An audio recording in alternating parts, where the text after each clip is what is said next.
बिस्मिल्लाहिर्रहमानिर्रहीम। मैं हूं मोहम्मद आसिफ चौधरी और हमारी इनकम टैक्स ऑर्डिनेंस 2001 पे जो लेक्चर की सीरीज़ चल रही हैं उसमें आजकल हम इनकम टैक्स रिटर्न का डिस्कस किया हमने, जो कि सेक्शन 114 के तहत होती है। अब इसके बाद 114A है business bank account. Business bank account क्या होता है कि जब हम रजिस्ट्रेशन करते हैं तो उसमें बिजनेस बैंक अकाउंट दिया जाता है कि कौन सा जो बिजनेस का यूज़ किया जाएगा। अगर फ़र्ज़ किया पहले नहीं दिया गया तो उसको मॉडिफाई करके 181 के फॉर्म में उसको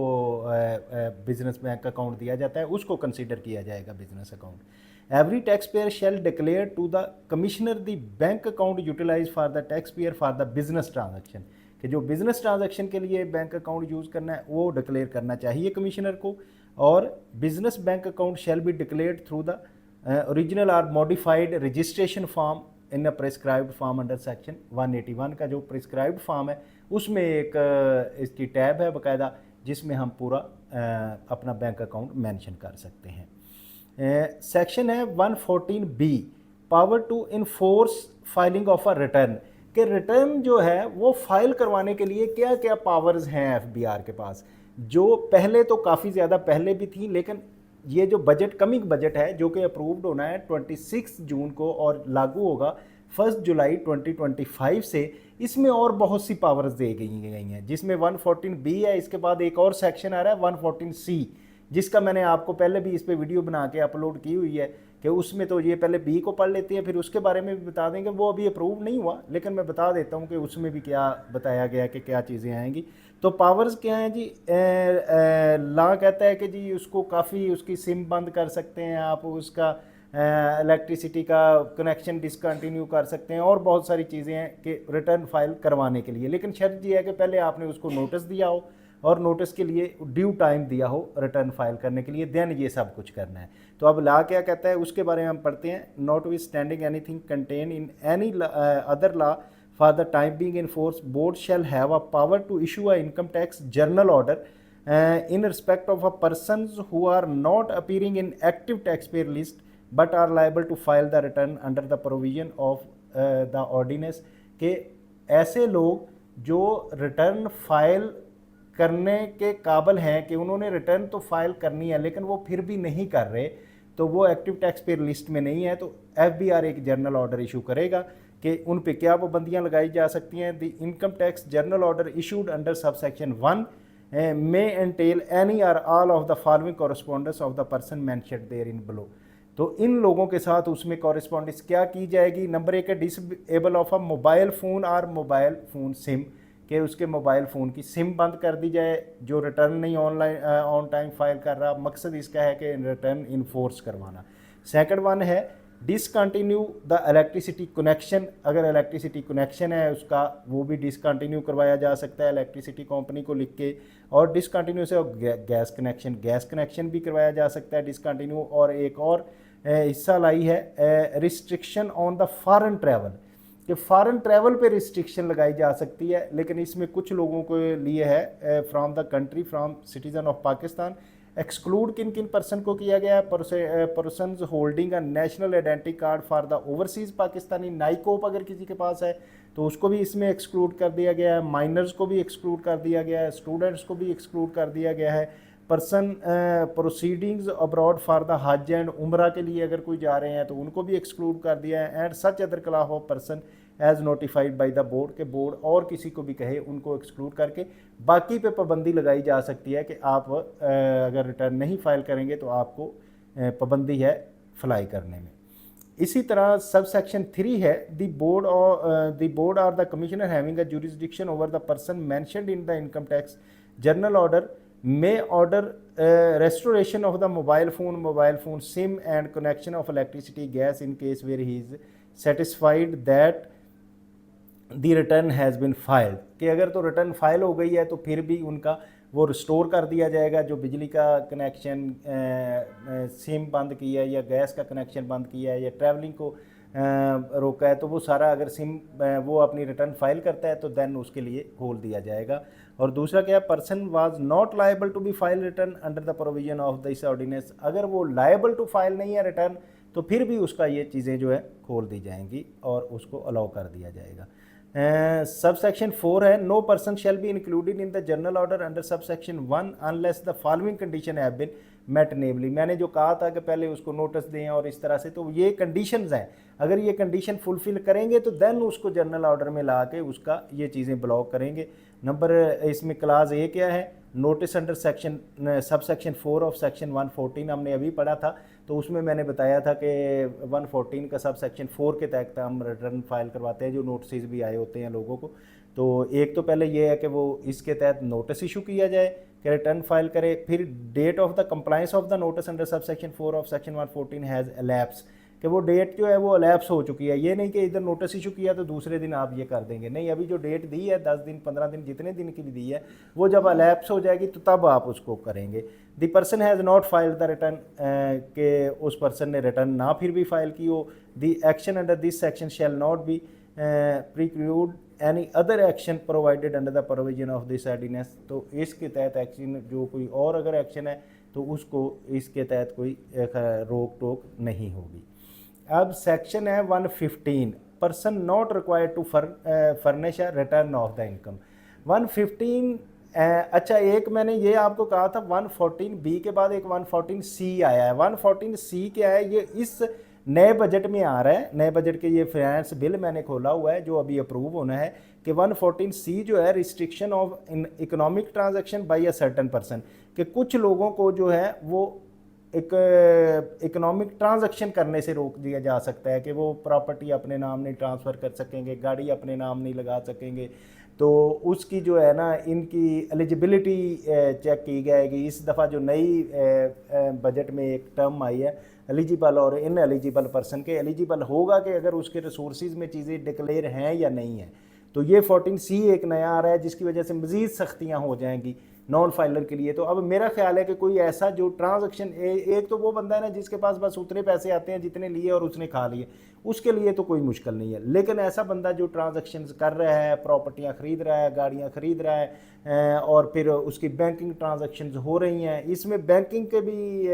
ट्रांजैक्शन पे टैक्स बढ़ा दिया गया है बल्कि। तो ये सारी चीज़ें अगर कोई कर रहा है तो उसके लिए कंपलसरी है कि वो उसको रजिस्टर्ड होना पड़ेगा। अगर वो रजिस्टर्ड नहीं होगा तो फिर उसके लिए मसाइल आगे आएंगे। ये सारी पाबंदियां तो मैंने ये बता दिया कि अगर और भी पाबंदियां आने वाली हैं। तो अब सब सेक्शन है 115, person not requiring to furnish a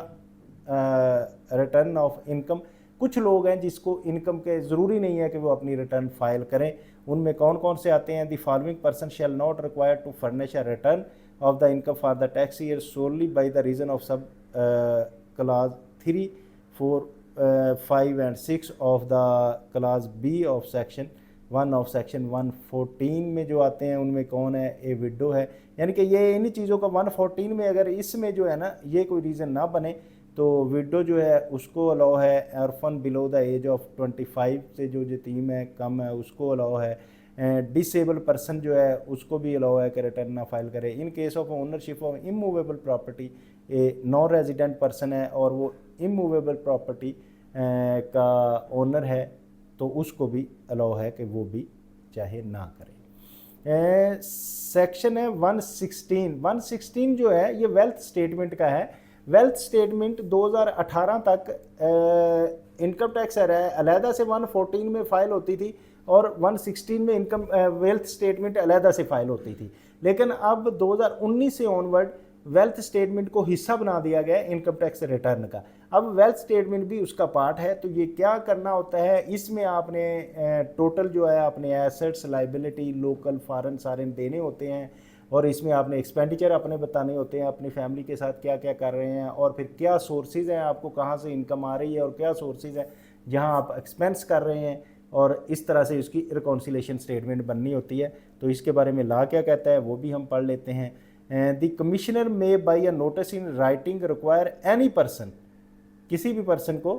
notice by writing commissioner require कर सकता है, being an individual to furnish on the date specified in the notice a statement hereinafter refer to as a wealth statement, कि एक statement जिसको हम wealth statement कहेंगे, in the prescribed form and verify prescribed manner given in particular, के वो एक अपनी wealth एक स्टेटमेंट दे जिसको हम वेल्थ स्टेटमेंट कहेंगे, जैसे कि प्रिस्क्राइब्ड किया गया है बाई लॉ में उसके मुताबिक वो जमा करवाए। तो उसमें क्या है, क्लास ए है person's total assets and liability, asset including foreign asset, liabilities including foreign liability as the date or the date specified in such notice, कि उस नोटिस में जो भी डेट एक स्पेसिफाई की गई है उसके मुताबिक वो अपने सारे एसेट्स और सारी लाइबिलिटीज़ जो है उनकी डिटेल देगी, चाहे वो लोकल है चाहे फॉरेन है। तो इसी तरह the total asset and liability, asset including foreign asset and liability including foreign liability of the person's spouse, यानी कि एक तो वो अपने दे, दूसरा उसकी स्पाउस है, माइनर चाइल्ड है, and other dependent as the date and date specified in, कि वो अपने स्पाउस की, अपनी बीवी की या खामद की या अपने माइनर चाइल्ड की, उनकी भी जो है वो रिटर्न प्रेस्क्राइब्ड मैनर में देगा। और एक्सप्लेनेशन के लिए एक दी गई है, for removal of doubt it is clarified that asset of a spouse shall only be included in the wealth statement of the person if the spouse is dependent, कि अगर तो स्पाउस डिपेंडेंट है अपने खामद पे, हस्बैंड पे, तो then वो उसको इंक्लूड करेगा। लेकिन अगर सपोज जो है वो अपनी अलहदा से रिटर्न फाइल कर रहे हैं, वो भी इंडिपेंडेंट एनटीएन होल्डर है, मियाँ बीवी दोनों का अलहदा इंडिपेंडेंट एनटीएन होल्डर हैं, अपनी अपनी रिटर्न फाइल कर रहे हैं, अपनी अपनी इनकी इनकम है, तो फिर ज़रूरी नहीं है कि उसको इसमें शामिल किया जाए स्पाउस की इनकम को। इसी तरह क्लास सी है, any asset including foreign asset transferred by the persons to any other persons during the period or period specified in such notice, such a consideration for the transfer। तो अगर कोई ऐसी उसकी property थी कि उसको जब नोटिस हुआ तो उसने वो प्रॉपर्टी बेच दी है, तो उसकी कंसिडरेशन जो है वो शो करेगा कि उससे जो अमाउंट रिसीव हुई है। इसी तरह the total expenditure incurred by a person and the person's spouse, minor child and other dependent during the period or period specified in the notice, detail of such expenditure। तो अगर वो अपने expenditure जो कर रहा है अपनी बीवी पे, बच्चों पे, माइनर चाइल्ड्स पे जो कर रहा है, उनकी डिटेल भी देगा कि क्या उसके टोटल, अगर रेंट के घर पे रहता है तो क्या रेंट दे रहा है, उसके टैक्सीज हैं तो वो क्या उसने दिए हैं, इलेक्ट्रिसिटी का बिल क्या है, गाड़ी की मेंटेनेंस क्या है, गैस का बिल क्या है, पानी का बिल क्या है, बच्चों के एजुकेशन के क्या ख़र्चे हैं, फिर बच्चों के अगर खुद क्लब में जाते हैं तो क्लब के क्या खर्चे हैं, इंश्योरेंस के अगर हैं तो वो क्या खर्चे हैं, किचन और हाउस होल्ड के क्या एक्सपेंसेस हैं, वो सारे एक्सपेंडिचर की वो डिटेल देगा। तो फिर इस तरह से इनकम की भी आएगी और एक्सपेंडिचर की भी आएगी, एसेट्स की भी बन जाएगी। तो एक reconciliation statement of wealth statement की है वो भी बन जाएगी कि रिकॉन्साइल हो जाएगा कि इतनी इनकम आई, इतने खर्चे हो गए, बाकी के एसेट बन गए। सबसेक्शन 2 है, every resident taxpayer being an individual filing a return of the income for the tax year shall furnish a wealth statement and wealth reconciliation statement for the year along with such a return। तो अब ये मैंने जैसे कि बताया कि return में थोड़ी तब्दीली आ गई है 2019 से ऑनवर्ड। अब जो भी पर्सन अपनी रिटर्न फाइल करेगा वो रिटर्न फाइल करने के साथ साथ वेल्थ स्टेटमेंट भी अपनी उसमें फाइल करेगा। इसकी प्रोवाइजो है, provided that every member of an association of person shall have furnish a wealth statement and wealth reconciliation statement for the year along with the return of the income of association. तो हर member जो है association का वो जब return file होती है तो उसमें उसको जो शेयर्स आता है तो वो अपनी वेल्थ स्टेटमेंट अलहदा से फाइल करेगा। सबसेक्शन 3 है, where a person who has furnished a wealth statement, कि कोई बंदा है उसने वेल्थ स्टेटमेंट की और उसको ये पता चला कि discovered any omission or wrong statement there, इनके उसमें कोई गलती है, कोई उसने गलती से चीज़ें लिख दी हैं और या कुछ उससे चीज़ें रह गई हैं, तो वो उसके पास राइट है कि वो उसको रिवाइज़ कर ले, वो वेल्थ स्टेटमेंट रिवाइज़ कर सकता है। लेकिन इसकी एक लिमिट है कि 5 साल के बाद जाके ये रिवाइज़ नहीं कर सकता। Wrong and omission therein he may without prejudice to any liability incurred by him under any provision of this ordinance furnish a revise wealth statement along with the revised wealth reconciliation and reason to filing the revised wealth statement under the intimation to the commissioner in a prescribed form manner as the time before the receipts of notice under subsection 9 of 120। हाँ, अगर उसको notice आ जाता है subsection 9 का of 122 122 का, तो फिर उसको जो है ना वो उसको रिवाइज नहीं कर सकेगा, लेकिन नोटिस से पहले पहले वो अपनी वेल्थ स्टेटमेंट को रिवाइज कर सकता है और उसमें जो गलती है जब उसको दूर कर सकता है for the tax year in which it relate. तो जो अगर नोटिस आया है तो उससे वो फिर उसके बाद मुश्किल हो जाएगा, वो नहीं कर सकेगा। इसी तरह provided that where the commissioner of the opinion that revision under this subsection is not For the purpose of correcting the bona fide omission or wrong statement, he may declare such revision as void through order in writing after providing the opportunity of being heard. तो ये है कि इसका मकसद ये नहीं है कि बोनाफाइड ओमिशन की जाए, वो अगर कोई गलती हुई है तो उसको सही किया जाए, ये ना कि मज़ीद गलती किया जाए। तो वो कमिश्नर एक ऑर्डर कर सकता है in writing after the opportunity of being heard, के उसको सुनने के बाद एक की जा सकती है। इसी तरह एक्सप्लेनेशन है for the removal of doubt it is clarified that well statement cannot be revised after the expiry of 5 year। मैंने जैसे बताया कि 5 साल जब गुजर जाएं तो फिर आप वेल स्टेटमेंट को रिवाइज नहीं कर सकते from the due date filing of the return of the income from the tax year. तो अब सेक्शन है 116A foreign income and asset statement. आपने कैसे फाइल करनी है। Every resident taxpayer being an individual having a foreign income of not less than 10,000 United State dollar, यानी कि US dollar के 10,000 से कम ना हो, उससे ज़्यादा हो, और having a foreign asset with the value of not less than 100,000 of US dollar और 100,000 ऑफ US डॉलर से एसेट्स उसके कम ना हो, shall furnish a statement hereinafter referred as the foreign income and asset statement in prescribed format verified in the prescribed manner given in the particular. तो उसके लिए ज़रूरी है कि उसकी जब income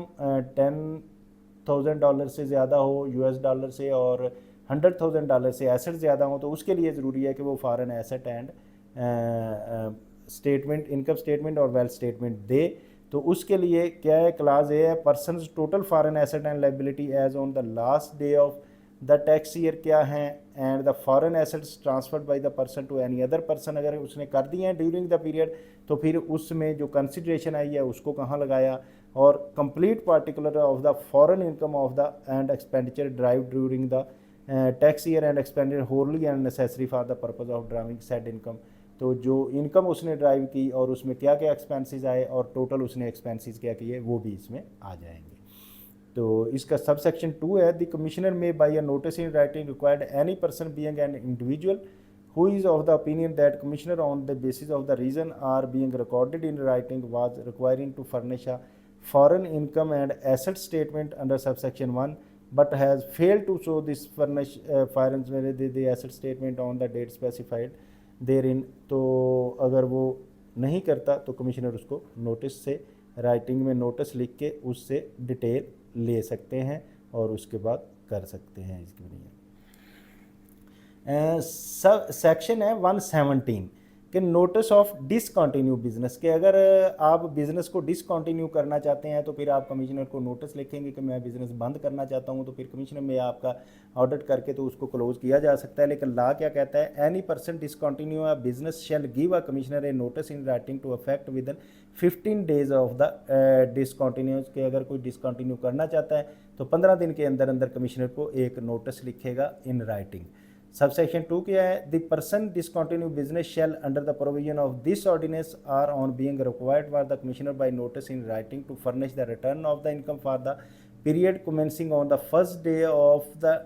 tax year in which the discontinue occurred and ending on the date of the discontinuance of the this period shall be treated as a separate tax year for the purpose of this ordinance। तो इस ordinance के लिए वो एक separate tax year treat होगा कि जिस first day से लेके जिस दिन को बिजनेस डिसकंटिन्यू किया जा रहा है तो उसके लिए एक रिटर्न रिक्वायर करेगा commissioner. Where no notice has been given under subsection 1 but the commissioner has reasonable ground to believe that the business has discontinued or is likely to discontinue, तो जहाँ नोटिस नहीं दिया गया लेकिन कमिश्नर समझता है कि वो रीजनेबल ग्राउंड है कि वो बिजनेस क्लोज हो रहा है, the commissioner may serve a notice on the person who has discontinue the business or is likely to discontinue the business to furnish a commissioner within time specified the notice of the return of income for the period specified in notice, कि जिस notice में जितनी specify की गई है period उसके मुताबिक return file कर दे। A return furnish under this section shall be treated as all purposes of this ordinance as the return of income including the application of section 120। तो ये जो रिटर्न होगी उसमें तमाम जो वो फंक्शन है, तमाम चीज़ें जो हैं, वो जो इनकम टैक्स रिटर्न फाइल की जाती है उसकी जो है एप्लीकेशन की वो सारी चीज़ें इसमें इंक्लूड होंगी। तो इसके अलावा अब हम आगे सेक्शन है 118। अभी हमारा ये लेक्चर काफ़ी लंबा हो गया है, तो मैं समझता हूँ कि यहाँ तक इसको क्लोज़ करते हैं, और उम्मीद है कि आप इसको समझ रहे होंगे और लोगों के समझने के लिए इसको लाइक कर रहे होंगे, शेयर कर रहे होंगे, सब्सक्राइब कर रहे होंगे। लेकिन अगर आपको इसमें कोई प्रॉब्लम आ रही है तो आप इसको कमेंट बॉक्स में कमेंट करें, आपको रिप्लाई दिया जाएगा। हाँ, ये जो लेक्चर्स हैं, जो एक सेक्शन 114 के इनकम टैक्स रिटर्न के, और फिर अभी का ये जो लेक्चर है, ये बहुत इंपॉर्टेंट है उन लोगों के लिए जो कंसल्टेंसी कर रहे हैं, उन लोगों के लिए जो अपनी रिटर्न फाइल करना चाहते हैं, उन लोगों के लिए जो स्टूडेंट्स हैं और रिटर्न को सीखना चाहते हैं, उन लोगों के लिए जो इन रिटर्नों का ऑडिट करना चाहते हैं। मेरी हर मतबा फ़िक्र के लिए ये बहुत ज़रूरी हैं, तो इनको ज़रूर पढ़िए और इसको शेयर कीजिए ताकि बाकी भी इससे अवेयर हो जाए। Thank you very much, have a nice day.